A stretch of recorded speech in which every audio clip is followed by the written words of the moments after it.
beribadah. Mari bersama-sama kita berkatakan dengan iman Mazmur 91 sebagai doa kita. Dalam lindungan Allah, orang yang duduk dalam lindungan yang maha tinggi dan bermalam dalam naungan yang maha kuasa akan berkata kepada Tuhan, tempat perlindunganku dan kubu pertahananku, Allahku yang kupercayai. Sungguh, dialah yang akan melepaskan engkau dari jerat penangkap burung, dari penyakit sampar yang busuk. Dengan kepaknya ia akan menudungi engkau. Di bawah sayapnya engkau akan berlindung. Kesetiaannya ialah perisai dan pagar tembok. Engkau tak usah takut terhadap kedahsyatan malam, terhadap panah yang terbang di waktu siang, terhadap penyakit sampar yang berjalan di dalam gelap, terhadap penyakit menular yang mengamuk di waktu petang. Walau 1.000 orang rebah di sisimu dan 10.000 di sebelah kananmu, tetapi itu tidak akan menimpamu. Engkau hanya menontonnya dengan matamu sendiri dan melihat pembalasan terhadap orang-orang fasik. Sebab Tuhan ialah tempat perlindunganmu, yang maha tinggi telah kau buat tempat perteduhanmu. Malapetaka tidak akan menimpa kamu, dan tulah tidak akan mendekat kepada kemahmu. Sebab malaikat-malaikatnya akan diperintahkannya kepadamu untuk menjaga engkau di segala jalanmu. Mereka akan menatang engkau di atas tangannya, supaya kakimu jangan terantuk kepada batu. Singa dan ular tedung akan kau langkahi. Engkau akan menginjak anak singa dan ular naga. Sungguh, hatinya melekat kepadaku, maka aku akan meluputkannya. Aku akan membentenginya, sebab ia mengenal namaku. Bila ia berseru kepadaku, aku akan menjawab. Aku akan menyertai dia dalam kesesakan. Aku akan meluputkannya dan memuliakannya. Dengan panjang umur akan kukenyangkan dia, dan akan kuperlihatkan kepadanya keselamatan daripadaku. Mari Bapak Ibu sekalian kita berdoa bagi negeri kita. Bapa, kami berdoa bagi Indonesia. Lawat bangsa kami Indonesia. Kami percayakan janji-Mu yang hari-hari ini sedang digenapi di bangsa kami, bahwa bangsa Indonesia sedang mengalami Pentakosta ketiga. Penuaian jiwa yang terbesar dan yang terakhir sedang terjadi di tengah-tengah bangsa kami. Bapa, kami berdoa, lawat negeri kami, lawat pulau demi pulau, lawat kota demi kota, lawat desa demi desa, bahkan Tuhan, aku berdoa hingga ke pelosok tanah air kami. Engkau melawat negeri ini, Engkau melawat bangsa kami. Pertobatan terjadi, pertobatan terjadi, pertobatan terjadi di dalam nama Tuhan kami Yesus Kristus. Tuhan, kami berdoa, kalau hari ini janji-Mu atas kami bahwa generasi Yeremia sedang Engkau pakai dengan luar biasa. Tuhan, genapkan atas anak-anak muda, genapkan atas generasi Yeremia ini Tuhan. Pakai mereka dengan luar biasa, dengan cara yang ajaib, dengan cara yang tidak dapat kami pikirkan sebelumnya Tuhan. Pakai mereka Tuhan untuk boleh memenangkan banyak orang, banyak jiwa bagi kemuliaan nama Tuhan. Pakai mereka dalam penuaian terbesar dan yang terakhir ini, di dalam nama Tuhan kami Yesus Kristus. Bapa, kami juga berdoa untuk negeri kami yang sedang ada dalam pandemi COVID-19. Tuhan, kami minta di hadapan Tuhan. Tuhan, kami minta di hadapan-Mu Tuhan. Sembuhkan bangsa kami, sembuhkan bangsa kami di dalam nama Tuhan kami Yesus Kristus. Kami mohonkan di hadapan Tuhan untuk pemerintahan kami, Presiden Jokowi dan seluruh aparatur pemerintahan yang ada. Berikan hikmat, berikan kemampuan untuk mereka boleh memberikan kebijakan bagi bangsa kami Tuhan, sehingga bangsa kami boleh keluar dari pandemi ini Tuhan. Dan terlebih kami mohon kuasa-Mu yang luar biasa bekerja, dinyatakan di tengah-tengah negeri kami untuk menyembuhkan bangsa kami di dalam nama Tuhan kami Yesus Kristus. Mari Tuhan, kami mohonkan kuasa-Mu dinyatakan, kami mohonkan kuasa kuasa-Mu dinyatakan bagi Indonesia. Di dalam nama Tuhan kami Yesus Kristus, kami mau perkatakan di dalam nama Tuhan Yesus Kristus, COVID-19, Engkau diam dan tenanglah di dalam nama Tuhan Yesus Kristus. Kami percaya kuasa-Mu dahsyat, kami percaya kuasa-Mu luar biasa, sanggup memulihkan negeri ini, sanggup memulihkan bangsa kami. Kami bawa bangsa ini dalam tangan Tuhan kami Yesus Kristus. Di dalam nama Tuhan Yesus Kristus kami berdoa. Haleluya. Amin. Shalom Bapak Ibu Saudara yang dikasih Tuhan Yesus Kristus. Puji Tuhan, kita boleh lagi sama-sama untuk memuji dan menyembah Tuhan. Sekalipun keberadaan Bapak Ibu Saudara, kita semua terpisah di rumah masing-masing, tapi saya percaya hadirat Tuhan ada di tengah-tengah setiap kita. Mari sama-sama kita siapkan hati. Mari naikkan syukur di hadapan Tuhan. Kita berterima kasih untuk setiap kebaikan yang Tuhan nyatakan. Terima kasih Tuhan. Terima kasih Tuhan. Kami bersyukur. Terima kasih Tuhan. Oh, setiap janji-Mu Tuhan, ku simpan dalam lubuk hatiku.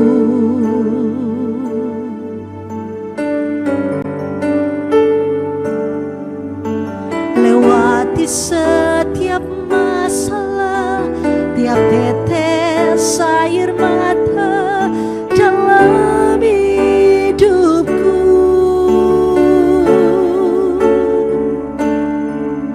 Janji-Mu menopang hidupku, kasih-Mu menuntun langkahku dalam setiap waktu.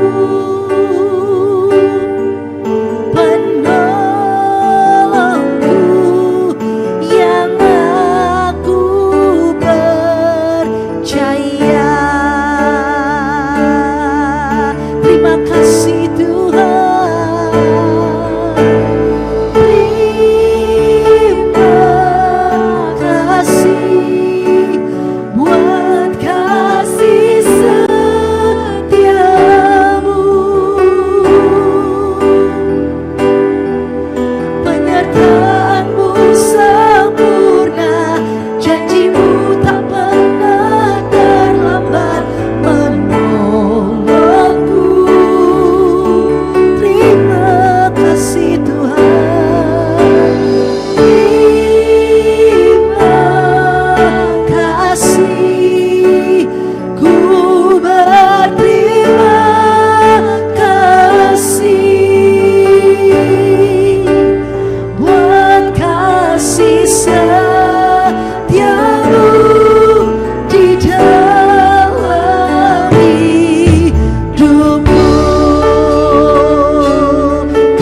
setiamu di dalam hidupku.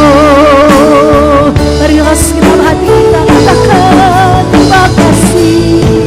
Terima kasih buat kasih setiamu.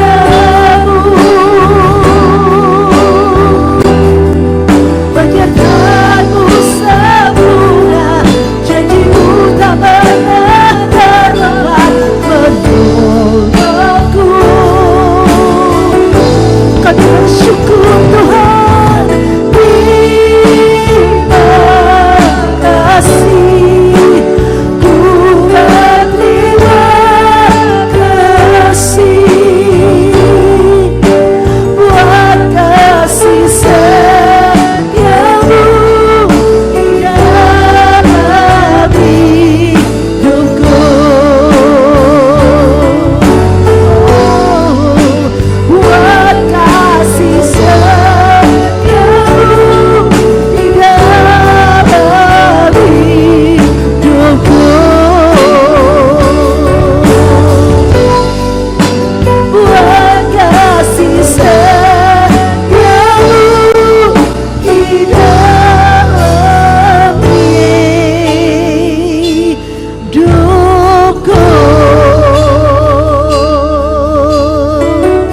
Mari kita bersyukur, sembah Dia, sembah Tuhan,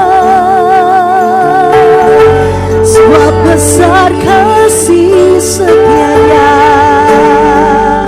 Engkau baik ya Tuhan, kami bersyukur, kami menyembah Engkau.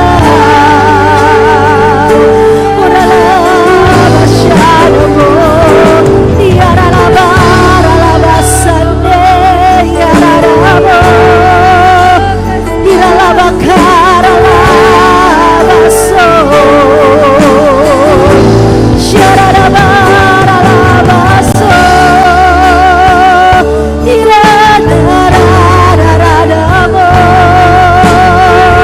Kami rasakan kebaikan-Mu ya Tuhan, kami bersyukur Tuhan. Iralah basande yaranamo yararabase kuyaralah bayaso. Apapun situasi kami ya Tuhan, kami putuskan menyembah-Mu hari ini, sebab Kau yang layak disembah, Yesus Tuhan. Syarala bakaralah baso, kuriarala basyanamo, kuriarala baranamo.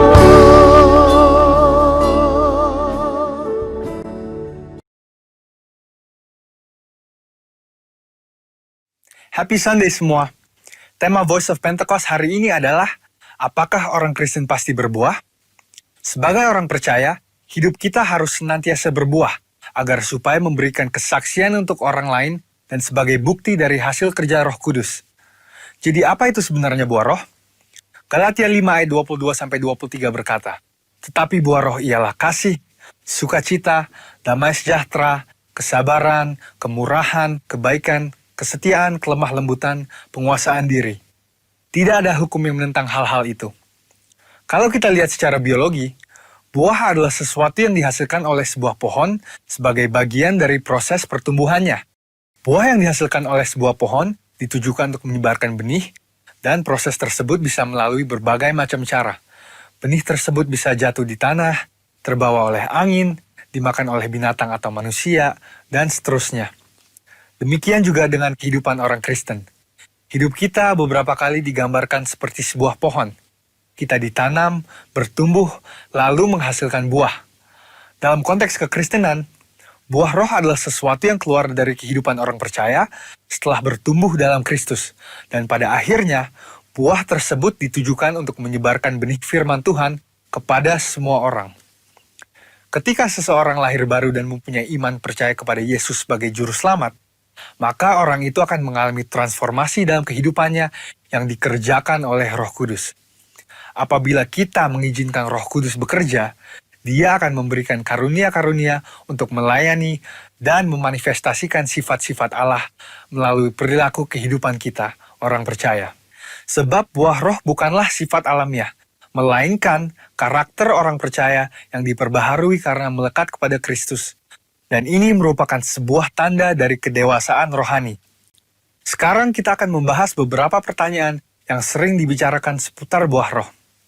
Yang pertama adalah, apakah seseorang bisa menunjukkan nilai-nilai kebaikan tanpa pendiaman Roh Kudus? Untuk bisa berbuat baik, seseorang tidak harus mengenal Roh Kudus. Banyak orang dunia berbuat kebaikan yang bahkan kadang terlihat seakan-akan lebih baik dari orang percaya. Hal ini karena semua orang dimanapun mereka berada dan dari budaya atau keluarga apapun bisa menerima dan menyetujui prinsip-prinsip buah roh. Namun ada perbedaan yang mendasari prinsip-prinsip dari buah roh tersebut antara orang percaya dan orang dunia. Bagi orang percaya, prinsip-prinsip buah roh dilakukan untuk memuliakan Tuhan. Semua ditujukan untuk menyenangkan Dia dan firman Tuhanlah yang menjadi standar untuk prinsip tersebut.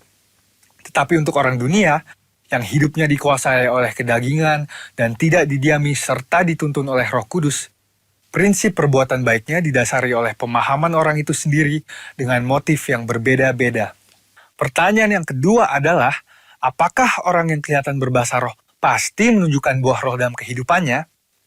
Seseorang bisa saja berdoa dalam bahasa roh, tetapi masih hidup dalam kedagingan serta tidak menunjukkan tanda-tanda buah roh. Sebab dibutuhkan upaya oleh orang percaya supaya Roh Kudus senantiasa bekerja penuh, memimpin, dan membentuk karakter Kristus di dalam diri kita masing-masing. Sekali lagi, hal ini sama seperti sebuah pohon. Agar menghasilkan buah, maka pohon tersebut harus dirawat dan diberikan nutrisi supaya bisa bertumbuh dan menghasilkan buah. Seperti yang tertulis dalam Mazmur 1 ayat 1-3. Jadi, berbahasa roh tidak menjamin bahwa buah roh ada di dalam kehidupan seseorang. Bagaimana caranya supaya bisa menghasilkan buah roh?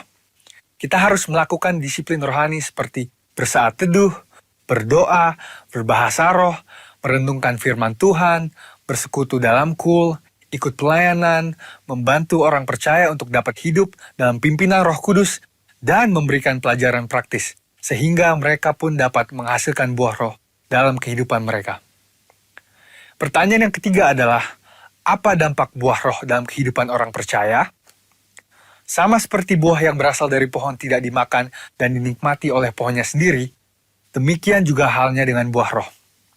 Buah roh yang dihasilkan oleh orang percaya ditujukan untuk membuat dampak kepada orang lain di sekitarnya. Rasul Paulus mengatakan bahwa orang yang menghasilkan buah adalah orang yang hidup sebagai anak-anak terang. Orang percaya yang menghasilkan buah roh pasti akan berdampak kepada orang lain di sekitarnya. Orang percaya dipanggil dan ditetapkan oleh Tuhan untuk menjadi terang yang dapat dilihat oleh orang lain. Jadi, tujuan akhir dari buah roh adalah supaya lebih banyak orang datang mengenal Tuhan Yesus akibat kesaksian hidup kita. Mari kita mengambil keputusan untuk terus menjaga dan merawat kehidupan rohani kita, supaya nanti pada waktunya, hidup kita juga menghasilkan buah untuk kemuliaan Tuhan. Saudara, untuk penjelasan lebih lengkapnya dari tim teologi kami, jangan lupa buka link yang ada di atas atau scan barcode yang tersedia. Selamat hari Minggu, Tuhan Yesus memberkati.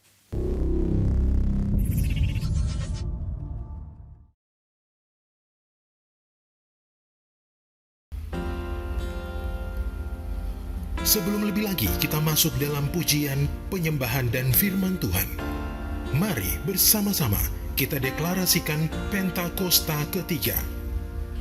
Pentakosta ketiga adalah pencurahan Roh Kudus yang dahsyat di zaman now, melebihi yang terjadi di Azusa Street.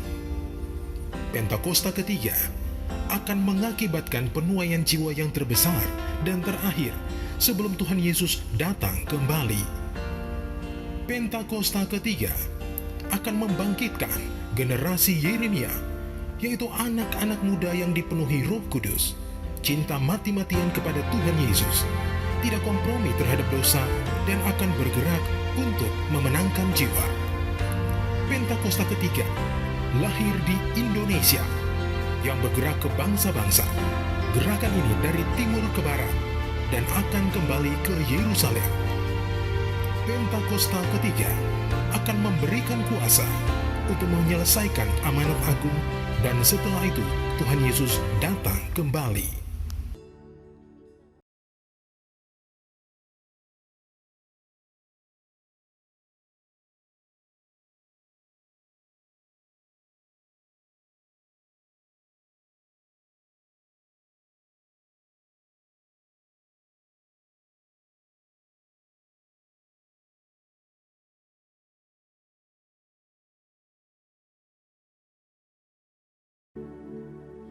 So here I bow to lift you high, Jesus, be glorified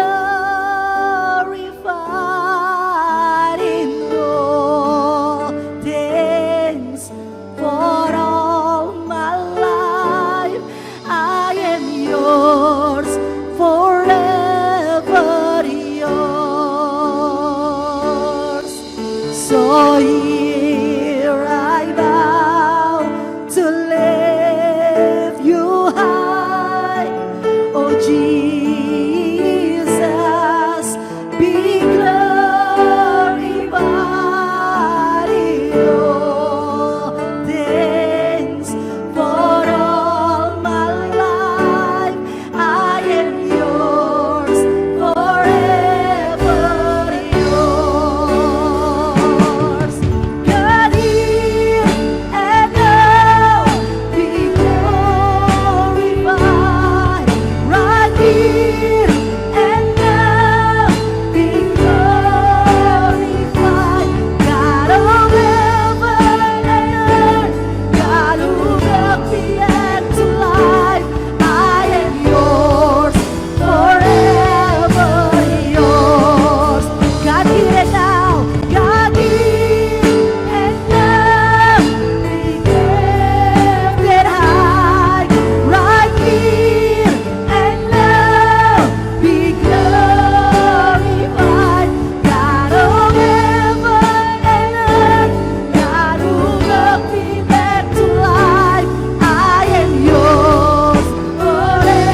pakai untuk memuliakan Tuhan lebih lagi.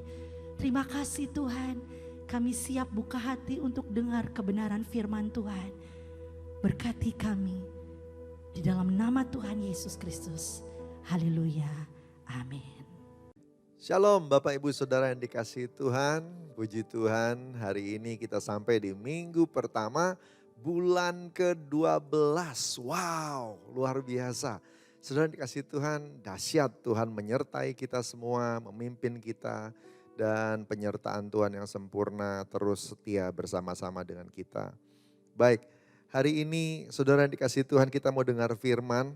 Kita ada di tahun yang luar biasa, tahun dimensi yang baru, tahun 2020. Dan tahun 2020 ini kita semua melihat benar-benar betapa Tuhan membawa kita dalam pengalaman-pengalaman baru. Amin. Nah, mari kita berdoa lebih dulu supaya pengurapan Tuhan turun dan kita semua diberkati. Haleluya. Bapa, kami bersyukur Tuhan bimbing kami terus sampai saat ini. Bersyukur untuk kesetiaan-Mu. Bersyukur buat semua perbuatan-Mu. Bersyukur buat semua pembelaan-Mu. Makasih untuk doa-doa yang sudah dijawab. Terima kasih untuk doa-doa yang belum dijawab. Terima kasih Tuhan, kami tetap percaya sama Tuhan. Hadirat-Mu terus setia bersama-sama dengan kami. Tuhan, bulan ini bulan di mana kami merayakan Natal. Bulan ini bicara pada kami. Supaya kami semua memperhatikan kembali apa yang harusnya diperhatikan. Urapi hamba-Mu untuk menyampaikan pesan Tuhan. Urapi kami semua yang beribadah dan mendengarkan firman. Di dalam nama Tuhan Yesus. Haleluya. Amin. Puji Tuhan. 2020 tahun dimensi yang baru. Mari katakan sama-sama dengan saya. Tahun 2020, tahun dimensi yang baru. Saudara, tema tahun ini tetap dimensi yang baru. Kita dibawa sama Tuhan dalam sebuah pengalaman demi pengalaman. Dan di bulan ini, bulan terakhir tahun 2020, kita akan merayakan Natal. Sebentar lagi. Tentu saja Natal yang berbeda dengan tahun-tahun sebelumnya. Ya, dan biarlah tema besar di bulan ini tetap Natal, bukan pandemi. Amin. Saudara kasih Tuhan, puncak perayaan kekristenan itu adalah Paskah. Tapi Paskah nggak mungkin ada kalau Natal tidak ada. Kelahiran Yesus itu adalah momen dimulainya penggenapan sebuah janji Bapa, di mana Tuhan janji akan turun dan menyampaikan firman itu langsung kepada manusia. Mujizat yang dibicarakan oleh nabi-nabi mulai digenapi. Supaya keselamatan dari Tuhan, dari Bapa di sorga itu sampai pada bangsa-bangsa. Bukan cuma untuk orang Yahudi tapi buat bangsa-bangsa. Saudara kasih Tuhan, Natal memulainya. Kalau bukan karena Natal maka kita nggak sampai-sampai dalam janji Tuhan yang luar biasa itu. Banyak janji Tuhan itu dapat Tuhan lakukan sendiri dan menggenapinya sendiri. Tapi banyak juga janji Tuhan. Itu Tuhan maunya melibatkan manusia untuk penggenapan janjinya. Dia maunya ada partneran. Dia maunya bersama-sama, saudara. Orang-orang yang percaya, yang respon dan kemudian dipakai oleh Tuhan untuk bersama-sama menggenapi janjinya. Saudara yang dikasihi Tuhan, respon manusia itu menjadikan si manusia itu pembawa mujizat Tuhan. Ya. Membawa mujizat Tuhan. Natal ini juga tidak terkecuali. Tuhan memakai manusia. Ada dua hamba Tuhan yang meresponi panggilan Tuhan. Dan dua orang pembawa mujizat ini yang menjadi inisiator atau yang dipakai sama Tuhan untuk menghadirkan atau dipakai jadi alat untuk menghadirkan Tuhan Yesus di muka bumi. Ambil bagian dalam proses itu. Dua orang pahlawan Natal ini namanya Yusuf dan Maria. Hari ini kita mau dengar firman tentang Yusuf dan Maria. Saya berdoa Bapak Ibu Saudara semua bukan cuma dilawat sama Tuhan. Tetapi melihat bagaimana mujizat bisa terjadi karena respon manusia. Respon kita sangat dilihat sama Bapa di surga. Amin. Saudara kasih Tuhan, mari Kita sama-sama lihat firman Tuhan dari Matius 1 ayat 18 sampai dengan 25. Matius 1, 18 sampai 25. Kelahiran Yesus Kristus adalah seperti berikut. Pada waktu Maria, ibunya bertunangan dengan Yusuf, ternyata ia mengandung dari Roh Kudus. Sebelum mereka hidup sebagai suami istri. Karena Yusuf suaminya seorang yang tulus hati dan tidak mau mencemarkan nama istrinya di muka umum, ia bermaksud menceraikannya dengan diam-diam. Tetapi ketika ia mempertimbangkan maksud itu, malaikat Tuhan nampak kepadanya dalam mimpi dan berkata, Yusuf anak Daud, janganlah engkau takut mengambil Maria sebagai istrimu, sebab anak yang dalam kandungannya adalah dari Roh Kudus. Ia akan melahirkan anak laki-laki dan engkau akan menamakan dia Yesus. Karena dialah yang akan menyelamatkan umatnya dari dosa mereka. Hal ini terjadi supaya genaplah yang difirmankan Tuhan oleh Nabi. Sesungguhnya anak darah itu akan mengandung dan melahirkan seorang anak laki-laki. Dan mereka akan menamakan dia Immanuel. Yang berarti Allah menyertai kita. Sesudah bangun dari tidurnya, Yusuf berbuat seperti yang diperintahkan malaikat Tuhan itu kepadanya. Ia mengambil Maria sebagai istrinya, tapi tidak bersetubuh dengan dia sampai ia melahirkan anaknya laki-laki. Dan Yusuf menamakan dia Yesus. Haleluya. Satu ayat lagi saudara kasih Tuhan dari Lukas 1 ayat 38. Kalau ini tentang Maria. Maria didatangi oleh malaikat Gabriel. Menyampaikan pesan tentang bagaimana dia nanti akan mengandung Yesus. Saudara kasih Tuhan. Lalu lewat percakapan itu, dengan semua risiko yang pasti Maria juga sudah tahu, ya, karena dia akan mengandung tapi dia belum nikah, gitu ya, saudara kasih Tuhan. Nah ini Maria menjawab, Lukas 1 ayat 38. Ini jawaban Maria, saudara. Kata Maria, sesungguhnya aku ini adalah hamba Tuhan. Jadilah padaku menurut perkataanmu itu. Lalu malaikat itu meninggalkan dia. Haleluya. Saudara kasih Tuhan, kita banyak minta mujizat. Tapi bagaimana kalau Tuhan mau menjadikan mujizat itu lewat kita? Kita minta jawaban doa. Tapi bagaimana kalau Tuhan maunya jawab doa kita itu dengan peran kita juga? Hari-hari ini saya mau ajak kita mempertimbangkan kembali. Di bulan terakhir tahun 2020 masih ada waktu untuk mujizat terjadi. Ambil peran saudara kasih Tuhan. Respon kita menentukan. Mungkin selama ini attitude kita cuma nunggu. Ya. Saudara kasih Tuhan, kita cuma ngerti tentang bagaimana kita menerima sesuatu. Tapi sebenarnya Tuhan ingin ajak kita semua untuk ambil bagian. Karena Allah kita ingin anak-anaknya juga berlatih, dikuatkan dan berpraktek atau melakukan hidup seperti Yesus hidup. Saudara kasih Tuhan. Nah, ada dua kualitas pembawa mujizat Tuhan. Dan saya berdoa di bulan terakhir 2020 ini, kita semua memeriksa diri kita, apakah kita sudah bisa atau kita hidup seperti Yusuf dan Maria yang dipakai sama Tuhan. Kalau Bapak Ibu Saudara semua yang dikasih Tuhan melakukannya, kita akan lihat dan berharap berdoa sama-sama, beriman sama-sama. Mujizat akan terjadi dalam 30 hari sisa ini. Dan kita akan selesaikan tahun 2020 dengan gagah perkasa bersama dengan Tuhan. Katakan amin. Saudara kasih Tuhan, yuk kita sama-sama periksa. Yuk hari yang poin pertamanya saudara kasih Tuhan ya. Yusuf seorang yang tulus hati. Tidak mudah untuk Tuhan berpartner dengan sembarang orang. Tidak mudah Tuhan pakai semua orang begitu saja. Pasti ada sesuatu yang Tuhan lewat kemahatauannya itu memandang manusia dengan suatu kualitas yang bagus. Ya.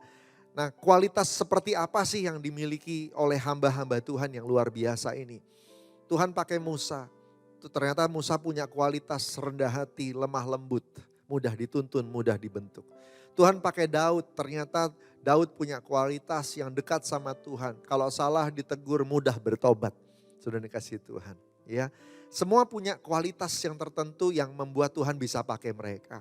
Kenapa Tuhan bisa pakai Yusuf? ada satu kualitas yang luar biasa dari Yusuf. Alkitab tadi katakan seorang yang tulus hati. Haleluya. Saudara, bahasa aslinya dipakai kata gini, dikaios. Dikaios bicara soal righteousness, kebenaran, orang benar. Yusuf bukan cuma sekedar tulus, Yusuf adalah orang benar. Dalam kamus Strong yang saya baca, Yusuf dikatakan begini, orang yang bangga bisa hidup benar, yang cara berpikir, cara merasa dan cara hidupnya confirm dengan firman Tuhan yang orang itu pegang dan percaya.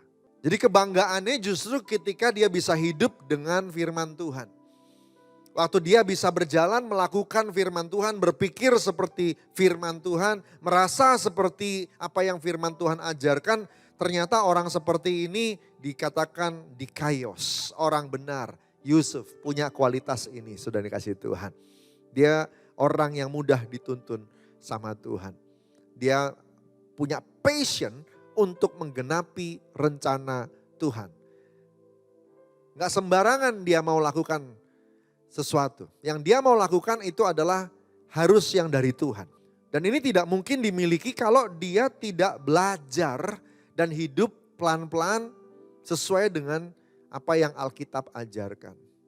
Artinya Yusuf adalah pembelajar. Jadi kalau ngelihat definisi tadi, ada urutannya tuh ya.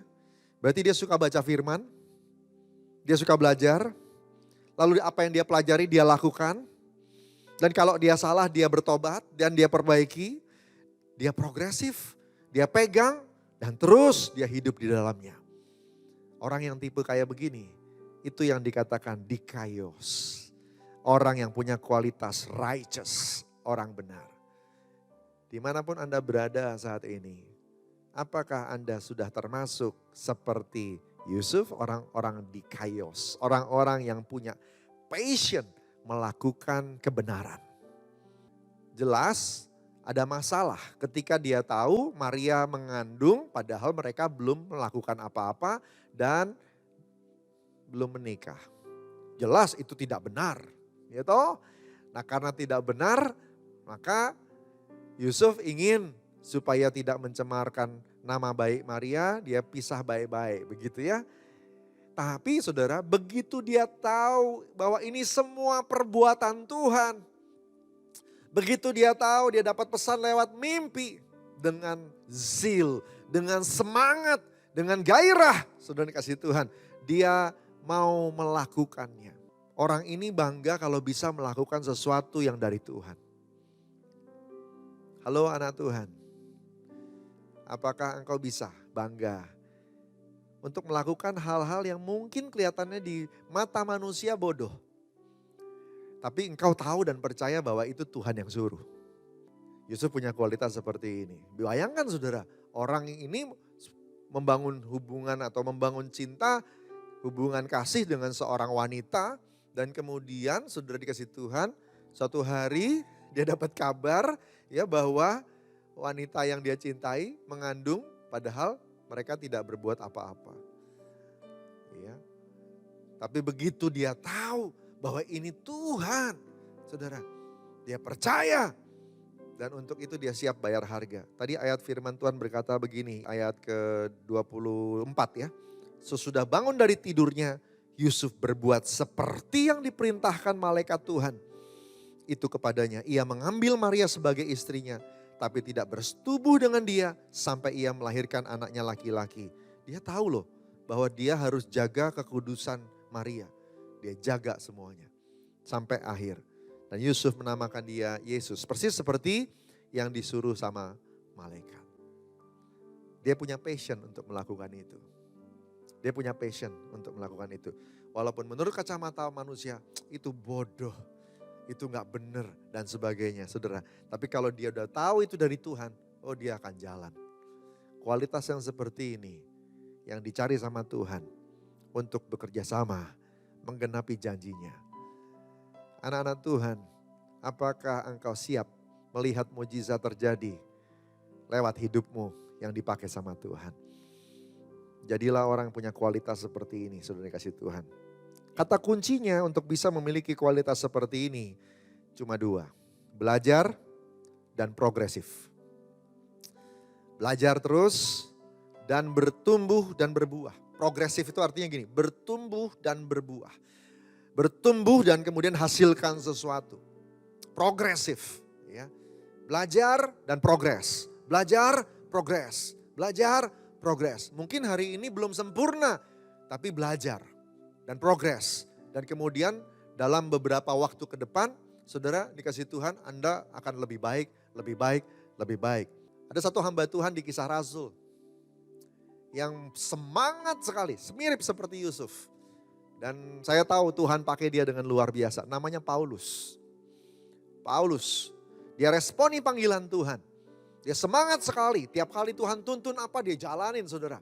Dan jalaninnya tuh nggak tanggung-tanggung, bayar harga, ya dirajam bahkan pernah, diusir, dicaci, dipenjara, kelaparan. Dia pernah lakukan semuanya. Kenapa? Karena Tuhan suruh melakukan sesuatu dan itu harga yang dia bayar.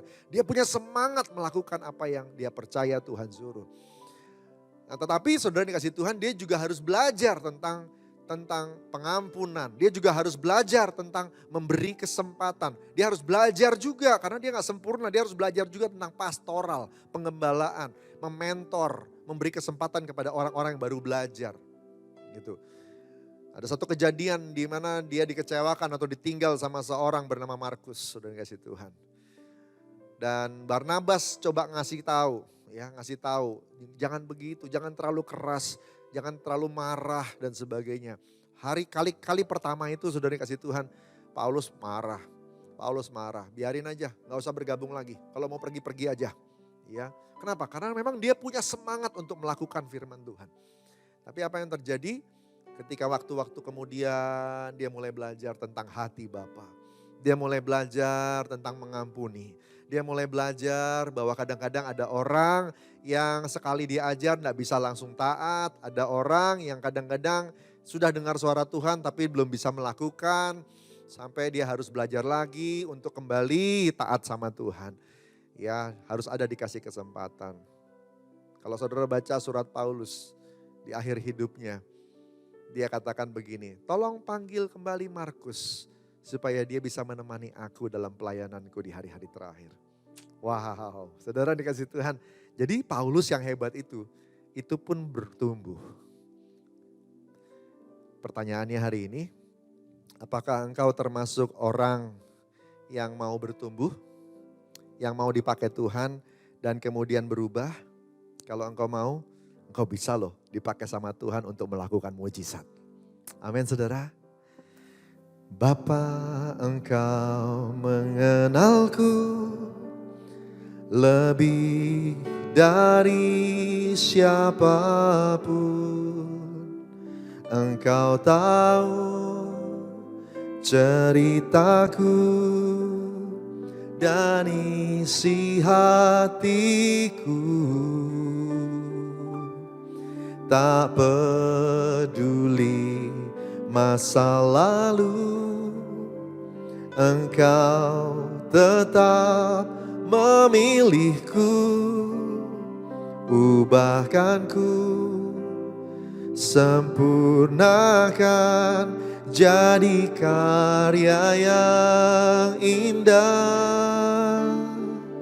Kini aku percaya tiada yang mustahil bagimu. Kuasamu kuatkanku, dasarku berharap. Kini aku berserah pada rancanganmu bagiku. Ku ikuti panggilanmu, ku kan setia sampai akhir hidupku. Seperti Yusuf, belajar dan dia bertumbuh. Tapi nggak bisa belajar, nggak bisa bertumbuh kalau nggak punya semangat. Yusuf berpunya semangat. Paulus punya semangat. Saudara dikasih Tuhan. Dan semangat itu yang membuat mereka bangga jadi orang benar. Betul, kita di perjanjian baru ini dibenarkan oleh darah Kristus. Tetapi setelah dibenarkan, kita perlu punya semangat untuk hidup kita diperbaiki, dipulihkan oleh firman Tuhan. Ayo banyak baca Alkitab. Ayo banyak bertumbuh. Supaya Tuhan bisa hadirkan mujizat. Bukan cuma langsung dia bekerja, tapi juga lewat karya dan respon kita sehari-hari. Amin. Yang kedua, hati hamba. Tadi dikatakan oleh Maria. Kita belajar dari Maria ya. Sesungguhnya aku ini adalah hamba Tuhan. Jadilah padaku menurut perkataanmu. Kualitas Yusuf, kualitas orang benar. Kualitas kualitas Maria adalah kualitas hamba. Kualitas hamba itu yang luar biasa. Bahasa Yunaninya dipakai kata dule. Atau kalau pria jadi doulos. Ya. Saudara kasih Tuhan artinya gini. Kalau dalam kamus Strong. Budak wanita, hamba wanita yang terikat. Maria punya kesadaran bahwa dia sudah terikat. Dia terikat. Seperti seorang tunangan yang terikat kepada calon suami. Dia juga terikat kepada Tuhannya. Kepada Tuhannya. Hati hamba adalah mindset atau cara berpikir, pola pikir yang menyadari bahwa dia itu bukan milik dirinya. Dia itu milik Tuhannya. Saudara kasih Tuhan, mindset hamba ini zamannya Maria diajarkan lewat sebuah value, nilai. Kualitas hamba ini diajarkan oleh keluarganya, mungkin oleh masyarakat itu. Sehingga mereka akhirnya ngerti. Waktu malaikat bicara, dia cuma bilang, aku nih hamba. Jadi deh, pokoknya kalau Tuhan yang udah ngomong jadi deh. Gitu ya. Saudara kasih Tuhan, menurut tradisi Yahudi, ini dilatih sejak kecil. Maria bisa seperti itu tidak begitu langsung. Tapi ada ajaran, ada pelatihan yang orang tuanya lakukan. Untuk tunduk pada ketetapan Allah. Untuk tunduk pada ketetapan Allah. So untuk yang kedua ini, kalau yang pertama tadi kata kuncinya belajar dan progresif. Maka yang kedua ini kata kuncinya adalah latihan dan berulang-ulang. Latihan dan berulang-ulang. Saudara, kalau mau lihat mujizat dan kita punya karakter, memiliki karakter hamba yang siap melihat mujizat, dipakai sama Tuhan, melakukan mujizat bersama dengan Tuhan. Mari siapkan dirimu untuk dibentuk sama Tuhan, dilatih sama Tuhan berulang-ulang. Tahukah engkau untuk jadi seperti Kristus itu butuh latihan. Sabar itu butuh latihan. Murah hati itu butuh latihan. Tahukah engkau saudara kasih Tuhan, untuk taat itu juga butuh latihan. Latihan. Dan Tuhan mau latih kita terus. Masa pandemi ini. Dari bulan Maret sampai hari ini. Tuhan latih kita. Penguasaan diri. Kita berubah semua nih ya. Kita mulai belajar pakai masker. Kita mulai belajar pasang jarak dengan orang. Kita belajar nih. Dipakai sama Tuhan untuk melatih kita. Melatih. Dan latihan itu yang membuat kita responnya bisa bagus. Seperti Maria. Satu kali saya kenal sama seorang pendoa syafaat. Dan pendoa syafaat itu disakiti sama beberapa orang. Salah paham yang terjadi saya enggak gitu persis. Tapi saya tahu itu sakit sekali. Ya. Nah saudara, waktu saya ajak ngomong sama dia, saya panggil dia tante karena udah tua ya. Saya bilang, tante ngampunin kan apa yang sudah terjadi. Saudara tahu dia jawab apa? Ini pendoa syafaat yang terlatih untuk berdoa terus di dalam hadirat Tuhan. Dia jawab apa? Dia bilang begini saudara. Harus nak. Kalau aku gak mengampuni, doaku gak dijawab. Wow. Luar biasa loh. Ya. Jadi dia udah tahu bahwa dia harus ngampunin orang-orang yang nyakitin dia. Kenapa? Karena dia pendoa. Untuk panggilannya dia punya tugas. Supaya doanya itu gak ada penghalang, dia harus jaga hatinya. Saya percaya pemahaman seperti itu tidak datang dalam 1 hari, 2 hari, 1 minggu, nggak mungkin. Itu pasti latihan bertahun-tahun. Latih dan berulang-ulang. Siapkan diri kita mau dipakai sama Tuhan untuk penuaian jiwa besar-besaran. Tahu artinya? Anda dan saya akan ketemu banyak orang yang belum diselamatkan. Bahkan kadang-kadang kalau kita ngeliat hidup mereka nggak pantas diselamatkan. Tapi Tuhan mau pakai kita semua untuk sentuh hidup orang-orang seperti itu supaya bisa dibawa kepada Tuhan Yesus.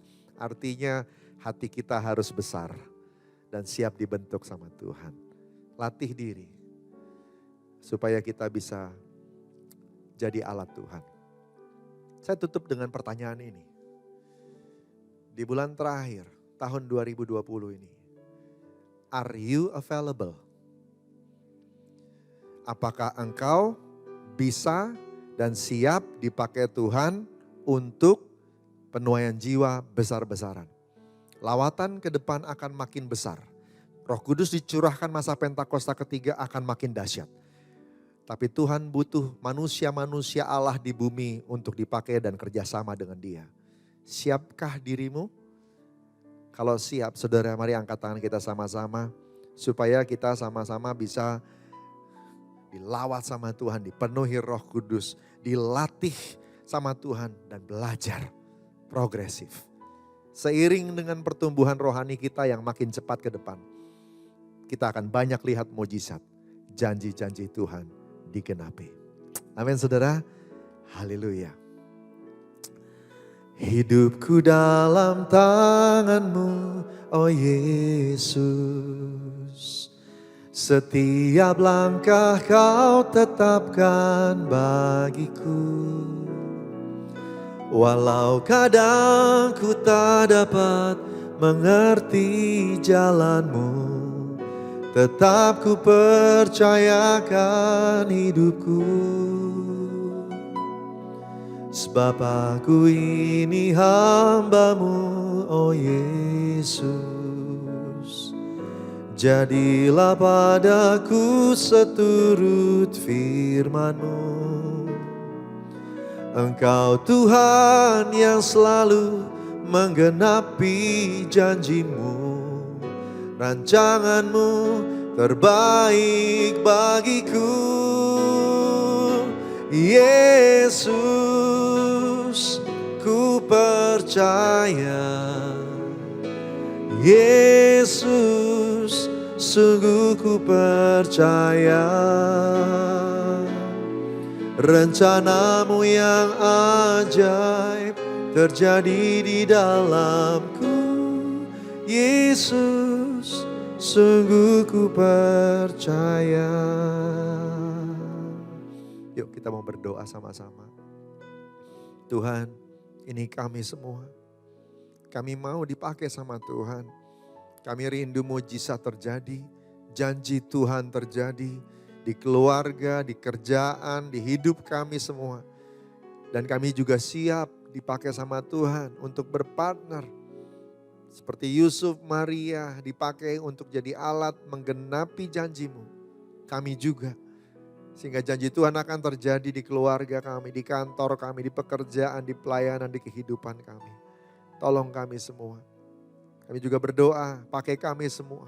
Supaya janji Tuhan digenapi atas Indonesia, atas kota kami, dan dimanapun kami berada. Tuhan, urapi kami semua.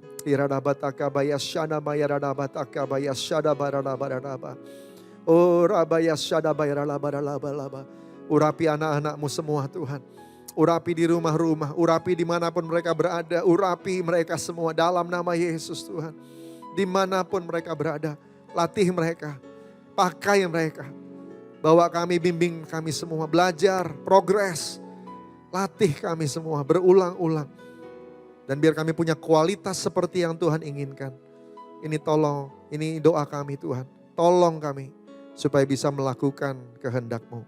Terima kasih Bapa. Terima kasih. Terima kasih Tuhan Yesus. Terima kasih.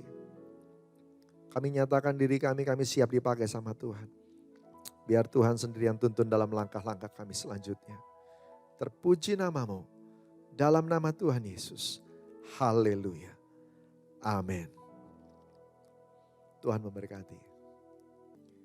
Kita akan masuk dalam perjamuan kudus. Perjamuan ini hanya untuk orang yang sudah percaya bahwa Yesus Kristus adalah Tuhan.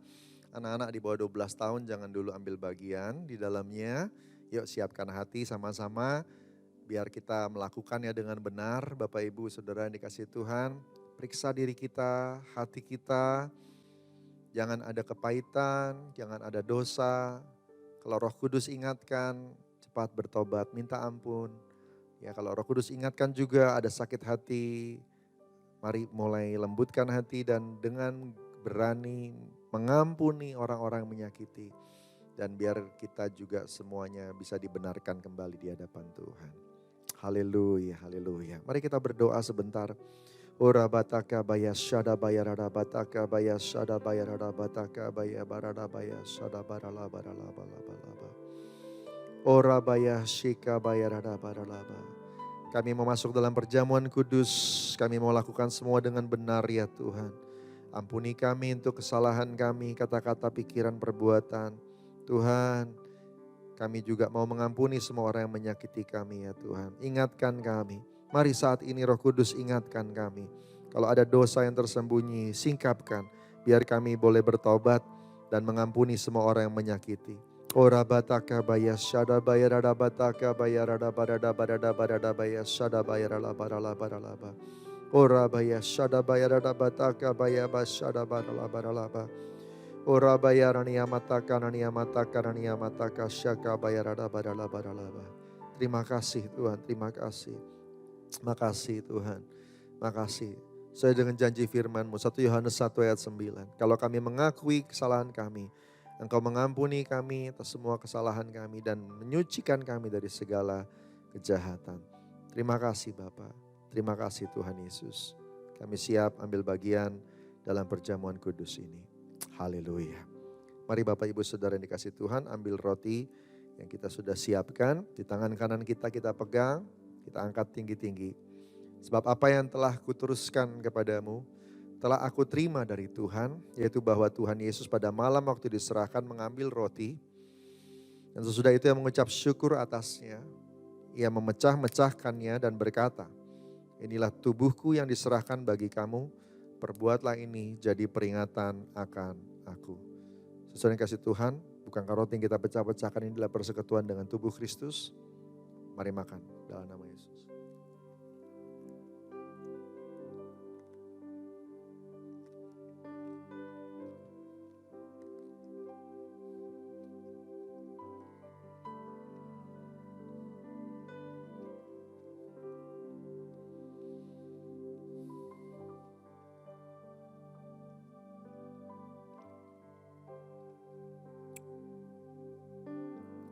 Kasih Tuhan. Kita ambil cawan di tangan kanan kita. Demikian juga yang mengambil cawan sesudah makan lalu berkata, cawan ini adalah perjanjian baru yang dimeteraikan oleh darahku. Perbuatlah ini setiap kali kamu minumnya, jadi peringatan akan aku. Sesuai yang kasih Tuhan, bukankah cawan yang atasnya kita ucap syukur adalah persekutuan dengan darah Kristus? Mari minum dalam nama Tuhan Yesus.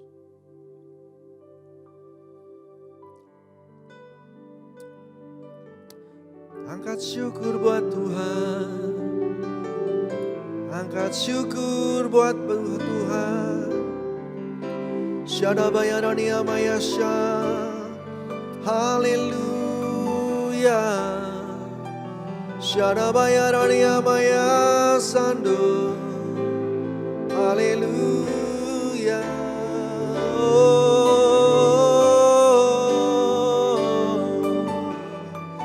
Shada baya rada barala barala barala baya sana barala baya baya yashe. Terima kasih Yesusku, terima Yesusku, puji syukur hanya bagi Tuhanku. Terima kasih Yesusku, terima kasih Yesusku, puji syukur hanya bagi Tuhanku.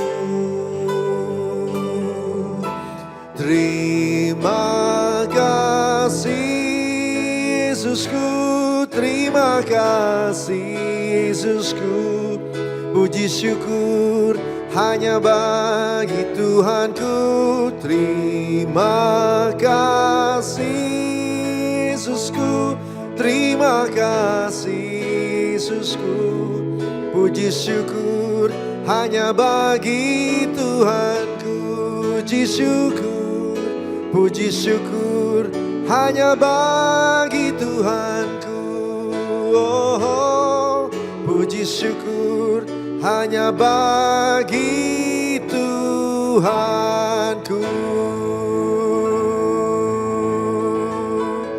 Inamaya rania maya shana maya rania maya shaka maya rana maya sana maya baranabo. Mari angkat hati kita sama-sama. Urabaya shada baya rana bataka baya shada barala barala barala barala barala baya shada barala. Ini hidup kami semua di hadapan-Mu, dalam tangan-Mu ya Tuhan. Kami percayakan sepanjang bulan terakhir dari 2020 ini, berkati semuanya. Yang sakit sembuhkan, yang terikat lepaskan. Mujizat-mujizat terjadi dalam nama Tuhan Yesus. Berkati semuanya ya Tuhan.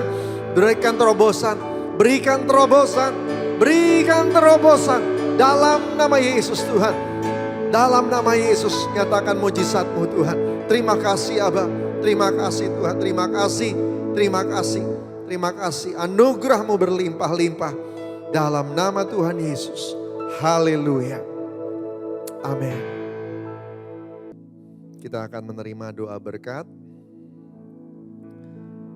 Kekasih-kekasih Tuhan, mari angkat hati kita dan tangan. Terima berdoa berkat. Terimalah berkat berlimpah-limpah dari Bapa di surga. Kasih karunia yang setia dari Tuhan Yesus Kristus. Persekutuan yang manis dengan Roh Kudus menyertai kita semua dari hari ini sampai Maranatha, sampai selama-lamanya. Yang diberkati Tuhan sama-sama katakan amin. Tuhan berkati.